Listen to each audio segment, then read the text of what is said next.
Ukraine live briefing, Brittney Griner appeal rejected, Russia doubles down on dirty bomb claim. A Russian court rejected U.S. basketball star Brittney Griner's appeal against her 9-year prison sentence on drug charges Tuesday. The WNBA star has been imprisoned since her February 17 arrest on charges of entering Russia with vape cartridges, which her lawyers said were prescribed to her as part of treatment for chronic pain and other conditions.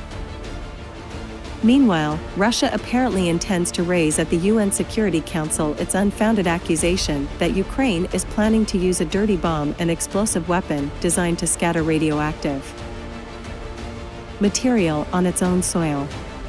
Russian Ambassador Vasily Nebenzia, in a letter to the Council that was seen by Reuters, urged Western nations to exert their influence on Kyiv to prevent what he called a potential act of nuclear terrorism. The United States and other Western powers have dismissed Russia's claim as transparently false. Here's the latest on the war and its ripple effects across the globe. Key developments. Griner appeared in court via video link from detention outside Moscow on Tuesday. Her lawyers asked for a suspended sentence, while Russian prosecutors maintained that 9 years is fair. Griner's lawyers earlier said she wasn't expecting miracles. Russia would face consequences if it used a dirty bomb in Ukraine, State Department spokesman Ned Price told reporters Monday. The United States, France, and Britain accused Moscow of using allegations of a dirty bomb as a pretext for escalation. It would certainly be another example of brutality if he were to use a so-called dirty bomb, Price said. There would be consequences for Russia. The UN nuclear watchdog is preparing to visit 2 sites linked to the nuclear industry at Kyiv's request. Russian state media, citing an official, claimed without evidence that Ukraine was using the locations in Kyiv and Dnipropetrovsk to prepare the bomb. International Atomic Energy Agency Director General Rafael Mariano Grossi said his group inspected one of those locations a month ago and that no undeclared nuclear activities or material were found there. Germany and the European Union hosted a conference on the massive task of reconstruction that lies ahead for Ukraine. But with fighting still raging and the bloc behind on some of the money it has already pledged, expectations for the event were not particularly high. At the conference, Zelensky said that Russian strikes on Ukraine's energy infrastructure are making it harder for us to survive this winter.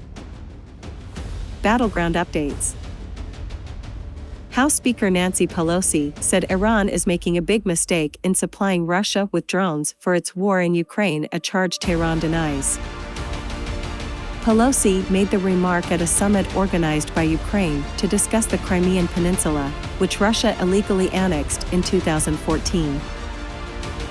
Ukrainian President Volodymyr Zelensky described the summit in his nightly address as another step in our preparation for the deoccupation of Crimea. Russia has lost over a quarter of its fleet of attack helicopters in the war, Britain's defense ministry said.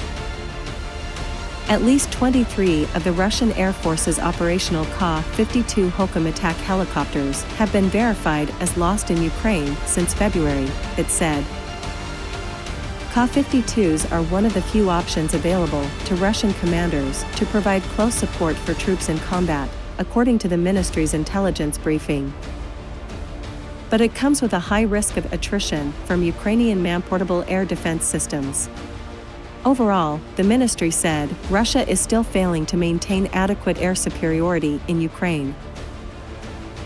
Russian state media and officials reported that a car bomb exploded outside the offices of Russian broadcaster ZA-TV in the southern Ukrainian city of Melitopol, which Russia captured soon after its invasion.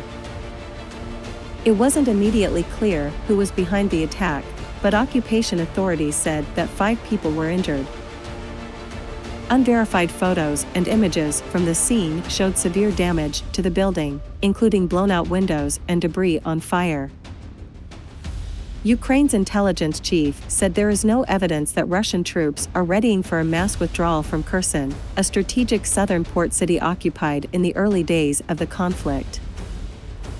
Despite a push by Moscow-backed officials to get residents to leave. Jen Budanov said in an interview with the news outlet Ukrainska Pravda that Moscow is trying to create the illusion that everything is lost, while preparing to defend the city in street-by-street combat. Global impact.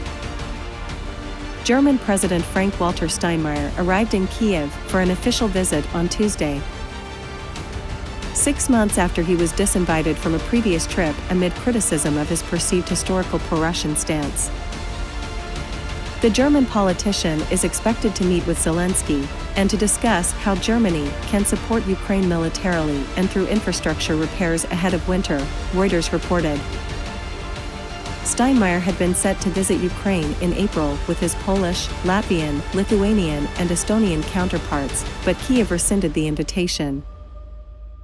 Another scheduled visit last week was called off due to security concerns.